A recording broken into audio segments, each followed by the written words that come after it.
Galatians 3 and verse 14 is the most important thing. 14-ാമത്തെ വാക്യമാണ് ഏറ്റവും പ്രധാനം. അബ്രഹാമിന്റെ അനുഗ്രഹം ക്രിസ്തുവേശുവിൽ ജാതികൾക്ക് വരേണ്ടതിന് നാം ആത്മാവെന്ന വാഗ്ദത്ത വിഷയം വിശ്വാസത്താൽ പ്രാപിപ്പാൻ തന്നെ. Because of the blessing of Abraham, which was righteousness, today anyone having faith that there is a Holy Spirit and I am the righteousness of God, I am qualified to have the Holy Spirit live inside of me, will receive it by faith. അബ്രഹാമിന്റെ അനുഗ്രഹമാകുന്ന നീതീകരണം, നീതി ലഭിച്ച ഇന്ന് നമുക്കൊരു കാര്യം ഉറപ്പാണ്.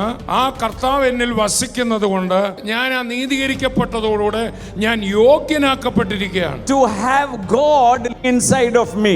എന്റെ അകത്ത് ദൈവം അധിവസിക്കാൻ എന്നെ നീതിമാനാക്കി, ഞാൻ യോഗ്യനായി. By faith I know I am the righteousness of God, I am qualified by God, therefore Holy Spirit can live inside of me. അബ്രഹാമിന്റെ അനുഗ്രഹമാകുന്ന നീതീകരണം പ്രാപിച്ച നമ്മൾ ഇനി വിശ്വാസത്താൽ പരിശുദ്ധാത്മാവെന്ന വാഗ്ദത്തത്തിന് ഞാൻ യോഗ്യനായി. അഥവാ പരിശുദ്ധാത്മാവ്, ദൈവമായ പരിശുദ്ധാത്മാവ് എൻ്റെ അകത്ത് വസിച്ച് എന്നെ നടത്തുന്ന ആത്മാവെന്നിൽ വരാൻ ഞാൻ യോഗ്യനാക്കപ്പെട്ടു.